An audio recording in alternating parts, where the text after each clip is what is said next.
Hello, everyone, and welcome to the premiere of From the Studio here at Mediacom in Springfield, Missouri. I'm your host, Corey Riggs, coming to you from our MC22 studios, and so thankful that you're joining us for this new endeavor. It's been said that necessity is the mother of invention, and that really is the genesis of this show. With all that's going on in the world with COVID-19, the coronavirus, and the need to observe social distancing, we didn't want to just shut down, go home, and not create new and interesting content for you, our viewers. So after some time, some deliberation, and a little testing, we figured out how to bring you this new weekly interview-based show with just me, your host, and a crew of two. Our production team here made up of Steve Wynn and Gerald Fowler, as well as our guests, who, of course, will be chatting with us, but not next to me here in the studio, but by using FaceTime, Zoom, or whatever we need to, so that we can bring you their thoughts and commentary on a variety of topics. This is not going to be a political show only, and it's not just going to be a sports show, but a continuous effort to bring you entertaining and thoughtful interviews with a wide variety of guests from various parts of the Show Me state and beyond. Our first guest is one of the busiest people in Springfield in the wake of this pandemic. The Honorable Ken McClure, the mayor of Springfield, will join us. Then we will visit with a man who, with all of sports pretty much shut down, has had to get a little creative on his daily radio sports talk show, Sports Talk. We will try to put this sports stoppage into a historical perspective with our good friend and Hall of Fame broadcaster, Art Haynes. If you want to reach out to us to give us topics you'd like to see on the show or ideas for guests, hit us up on Twitter by searching for @FromTheStudio22. We'd love to hear from you. We'll have polls up on Twitter as well, along with announcements of upcoming guests, so if you want to, you can send us questions in for them as well. So stay tuned. Mayor Ken McClure joins us from the studio after this.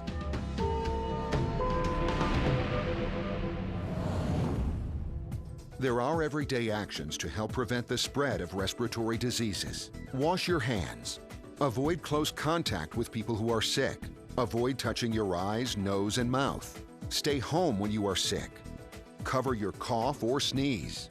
Clean and disinfect frequently touched objects with household cleaning spray. For more information, visit cdc.gov/COVID-19. This message brought to you by the National Association of Broadcasters and this station. Hi, I'm Brett Johnston. Watch Soundcheck on MC22 for a look inside the Springfield music scene. Recorded right here at the Classic Rock Coffee Company, Soundcheck features an in-depth look at local bands with original music performances and sit-down interviews. Catch it on MC22, on demand, or online at mc22.net. From our stage to your living room, Soundcheck is your local music connection.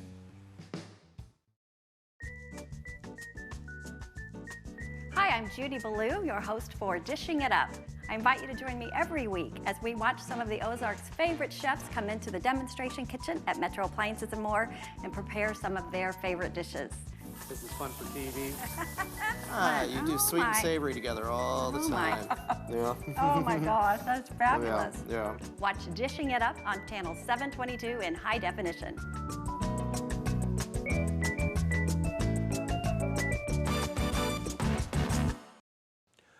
Welcome back to From the Studio on MC22. It is my pleasure now to introduce the mayor of Springfield, the Honorable Ken McClure, our first guest on this premiere episode of From the Studio. Mr. Mayor, thanks for taking the time to join us today.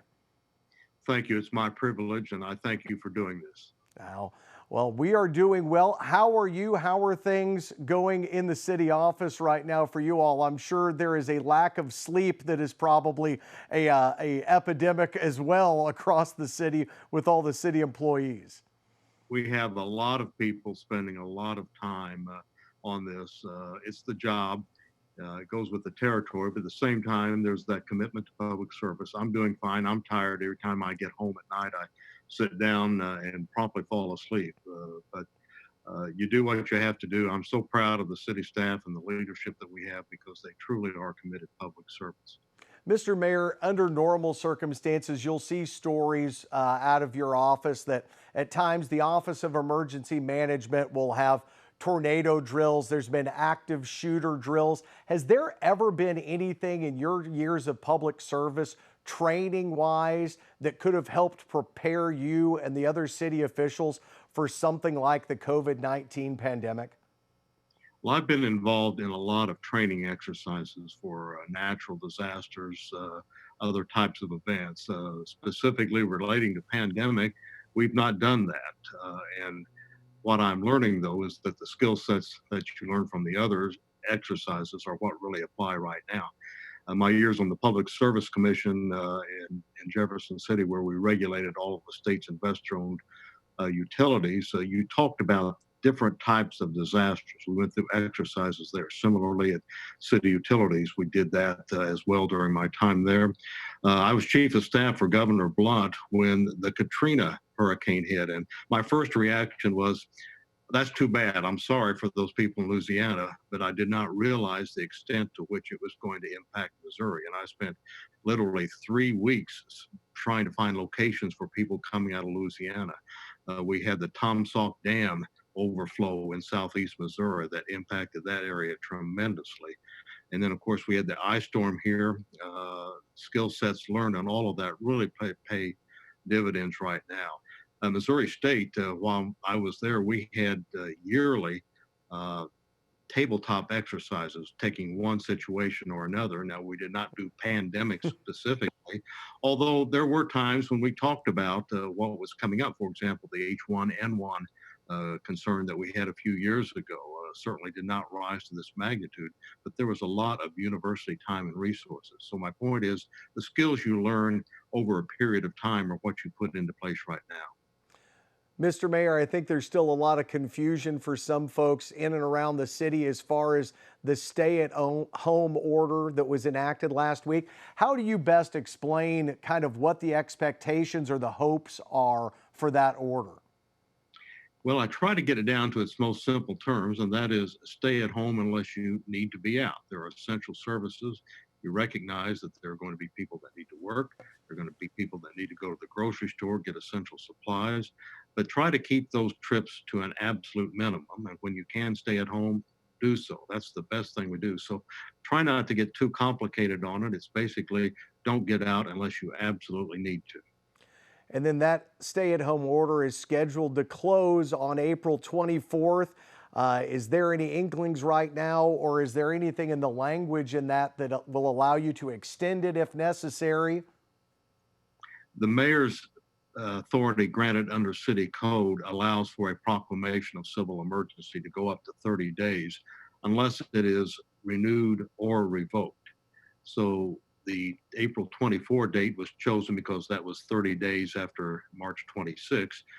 We will assess the situation as we get closer to that time and certainly be prepared to take any actions that we have. Nothing magic about the 30 days other than the city code is allowing that. And so we thought it was important to try to put a time frame on that, give folks at least some idea of what we'll be looking at. But as we get close to that time, we'll see where we are. If it needs to be renewed, or it would be great if we could revoke it, those actions will be taken based upon good information, which we have.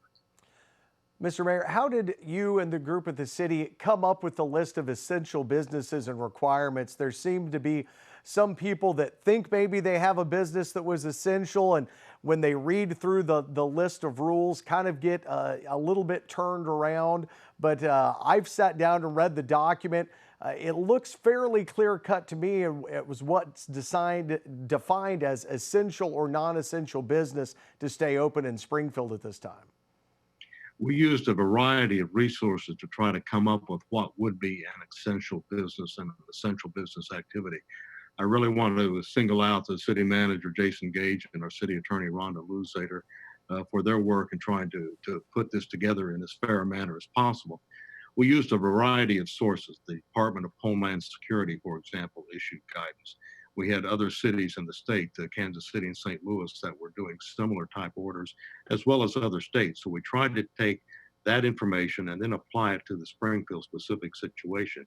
There are certainly items that need to be interpreted, and we've set up a means by which businesses, if they're unclear, unsure, can call the city and ask for guidance on that. And so it was done only after a lot of thought, but that being said, it had to be put together very quickly because of the time pressures and the need to get the order out.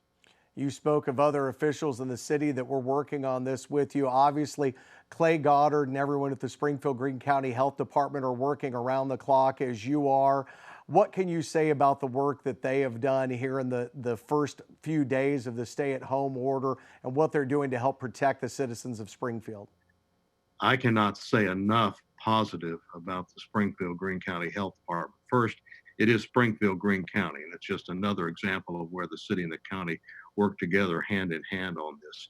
We have always had an excellent public health department. You go back to all the years that now Commissioner Harold Bench spent leading that department and building it to what it is now. Clay just continues into that tradition. I spend a lot of time with Clay, talking with him, getting his insight, but I have nothing but praise for Clay and his staff. They are doing yeoman's work in a very critical time. Well, it is a critical time, and it's a different time. I don't want to tell a story, but I will a little bit, and I'm interested what your reaction is. I spent the weekend at home kind of working in my yard, spending time with my family, staying at home the way most of the citizens are doing right now. And it was really odd. I kind of felt like I was in the movie Pleasantville from years ago, where there were kids out on a dead-end street flying kites. There were families walking. There were people out walking their dogs. I know there's a lot of negative reaction to the stay-at-home order, but I really think it's kind of giving us a glimpse maybe at a different lifestyle that, with all the technology and all the schedules that people keep, there's a part of it that's kind of nice right now. You know, I could not agree with you more. I spent Saturday and Sunday, both days, taking extended walks around my neighborhood. Saw the same thing, just any number of people out walking, walking their dogs, some cases jogging. I did notice, interestingly enough, a lot of chalk work on driveways and on sidewalks as kids were out and drawing. Someone suggested, you know, maybe that's a tool that they might use to put a very positive message out of encouragement for people.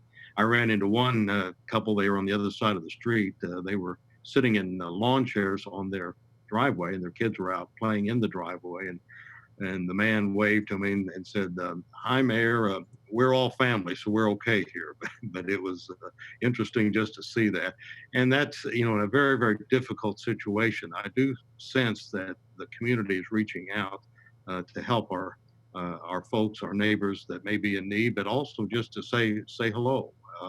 And that's something we haven't seen. It reminded me of when I was growing up, as you referenced, a little different era back then, where you sat on the front porch on a hot summer night, you spoke to your neighbors. And so maybe that's a good thing coming out of a very, very bad situation.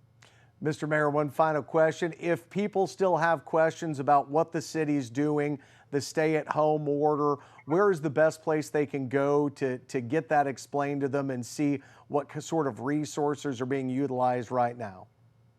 We have city staff available to answer their questions. I would urge them to call the city, ask their questions. We try to be just as fair as we can, transparent as we can to everyone. So anyone has a question, please call. And let me encourage too, businesses have a lot of questions, particularly about the new federal act that passed. I know the Springfield Area Chamber of Commerce is working hard to get that information out to businesses and then also to answer their questions. So if you own a business, have questions about what resources might be available, reach out to the Springfield Area Chamber of Commerce. Mr. Mayor, thank you so much for the time. Thank you so much for your leadership in this difficult time. We look forward to talking to you again soon. Thank you, Corey. It's been my pleasure. And again, thank you for doing this. It's very, very much appreciated and needed. Thank you, sir. Mayor Ken McClure joining us here on From the Studio. We'll be back with more after this.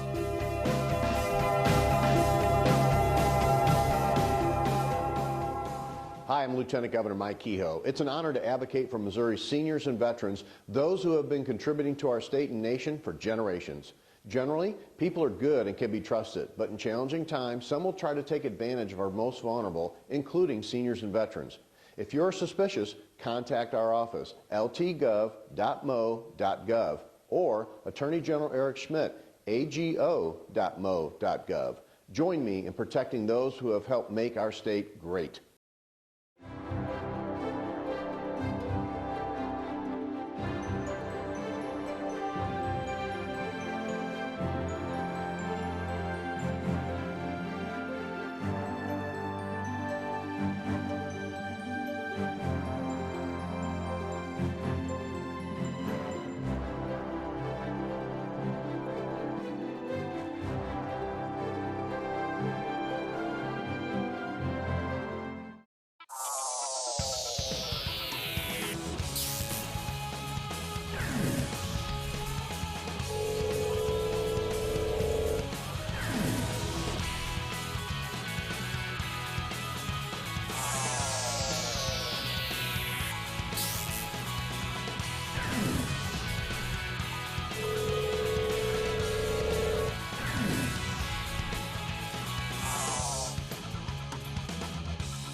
Welcome back to From the Studio here on MC22. Corey Riggs now joined by the longtime voice of the Missouri State Bears and the host of Sports Talk from 4 to 6 Monday through Friday on Jock 98.7.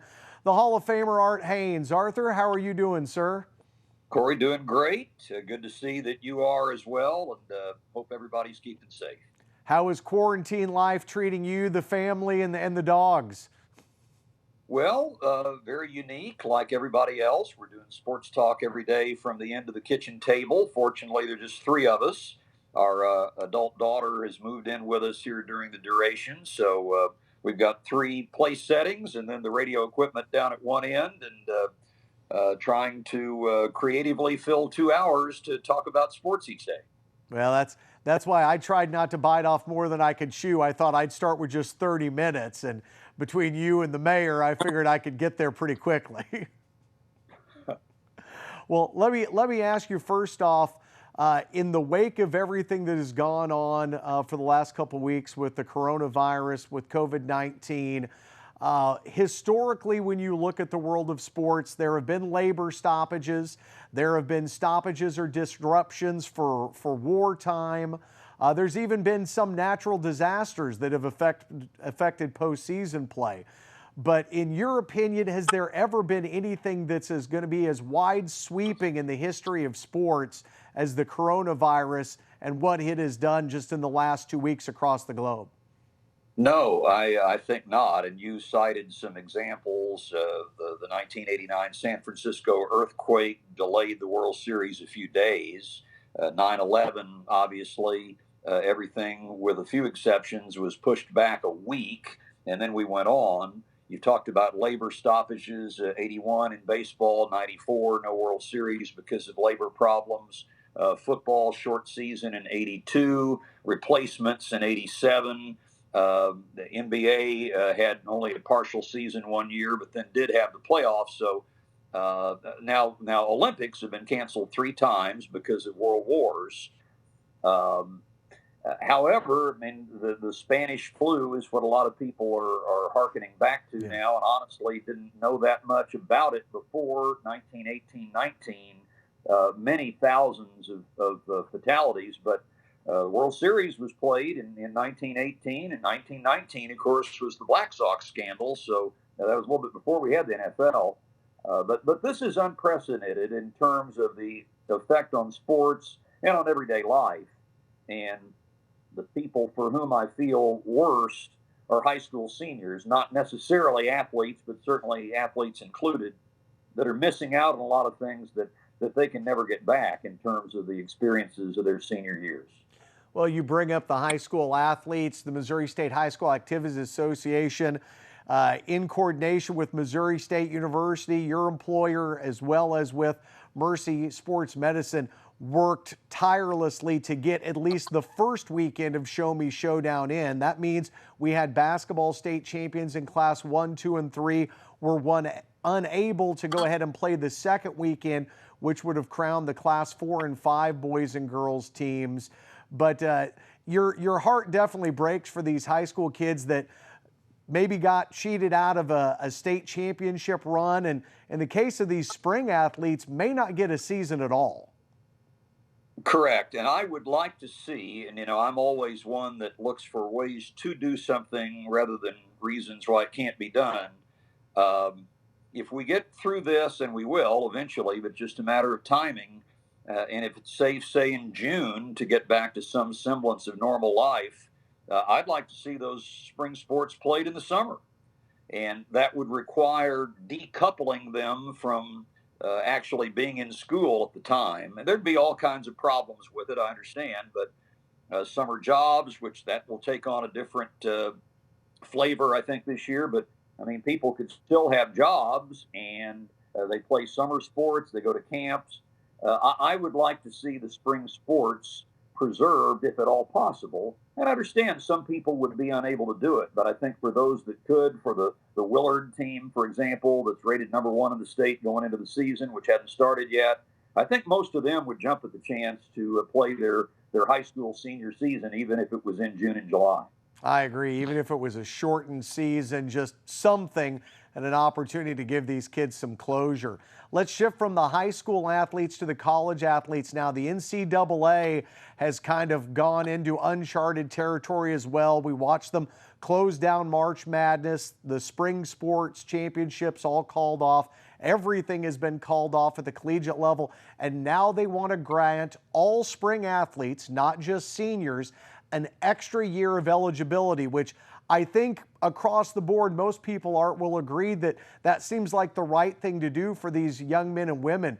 But I think this could have some huge effects on the schools and the conferences like Missouri State and the Missouri Valley Conference, and the coaches like Keith Gutton or Holly Hesse at Missouri State that are going to have to allow for this, have to balance scholarships and roster spots. No question about it. It creates a logjam, and the NCAA will temporarily lift the roster restrictions.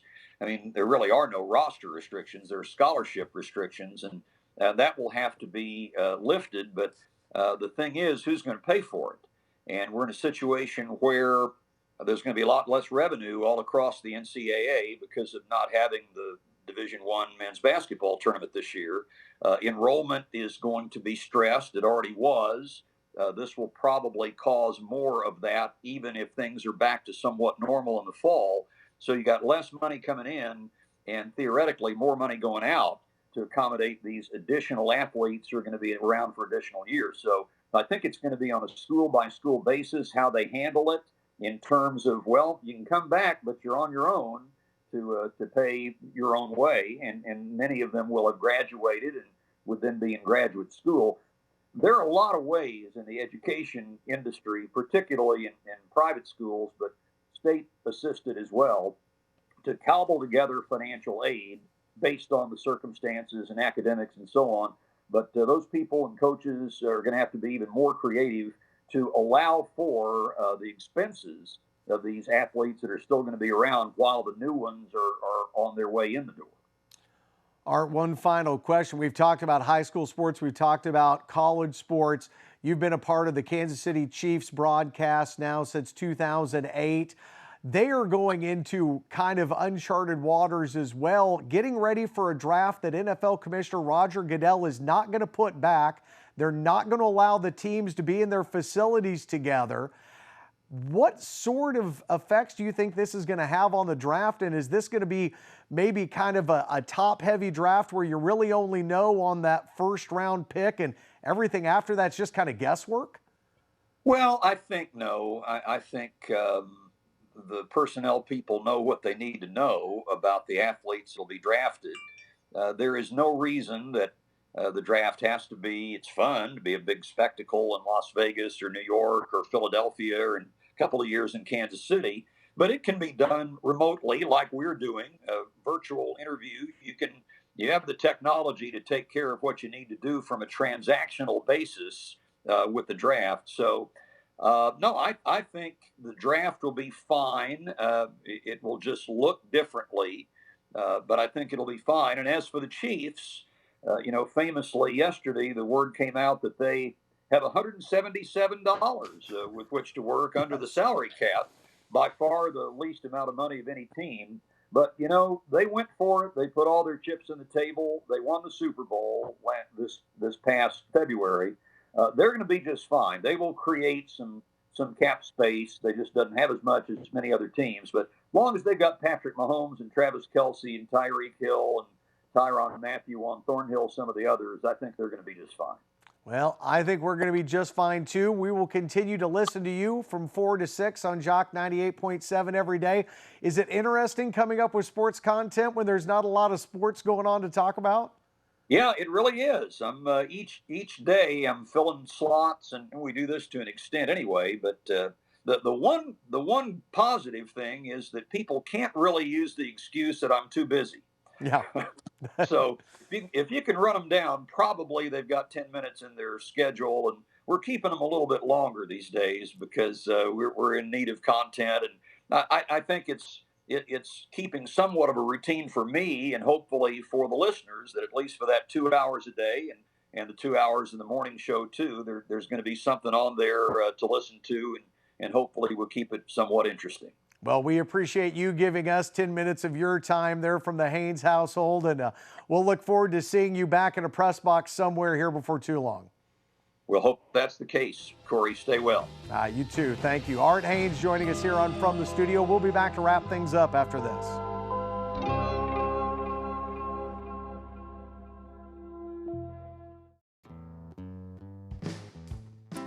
Hi, I'm Brett Johnston. Watch Soundcheck on MC22 for a look inside the Springfield music scene. Recorded right here at the Classic Rock Coffee Company, Soundcheck features an in-depth look at local bands with original music performances and sit-down interviews. Catch it on MC22, on demand, or online at mc22.net. From our stage to your living room, Soundcheck is your local music connection.